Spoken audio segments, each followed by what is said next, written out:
ഒരു അച്ഛൻ ശസ്ത്രക്രിയാ മുറിയുടെ പുറത്ത് ദേഷ്യത്തിലും ഭയത്തിലും കാത്തുനിൽക്കുകയായിരുന്നു. അപ്പോഴാണ് ഡോക്ടർ വന്നത്. അച്ഛൻ ഡോക്ടറോട് ദേഷ്യപ്പെട്ടു.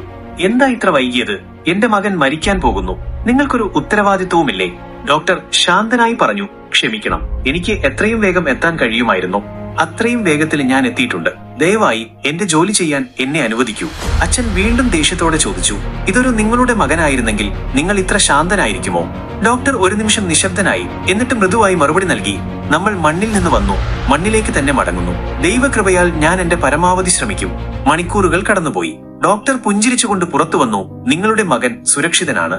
അദ്ദേഹം നന്ദി പറയാൻ പോലും നിൽക്കാതെ തിടുക്കത്തിൽ അവിടം വിട്ടുപോയി. അച്ഛൻ പരിഭവം പറഞ്ഞു, എന്തൊരു അഹങ്കാരി, നന്ദി പറയാൻ പോലും എന്നെ അനുവദിച്ചില്ലല്ലോ. അടുത്തു നിന്നിരുന്ന നേഴ്സ് അച്ഛനോട് പറഞ്ഞു, അദ്ദേഹത്തിന്റെ സ്വന്തം മകൻ ഇന്നലെ ഒരു അപകടത്തിൽ മരിച്ചു. നിങ്ങളുടെ മകനെ രക്ഷിക്കാൻ വേണ്ടി അദ്ദേഹത്തിന്റെ മകന്റെ സംസ്കാര ചടങ്ങുകൾ പോലും ഉപേക്ഷിച്ചാണ് അദ്ദേഹം വന്നത്.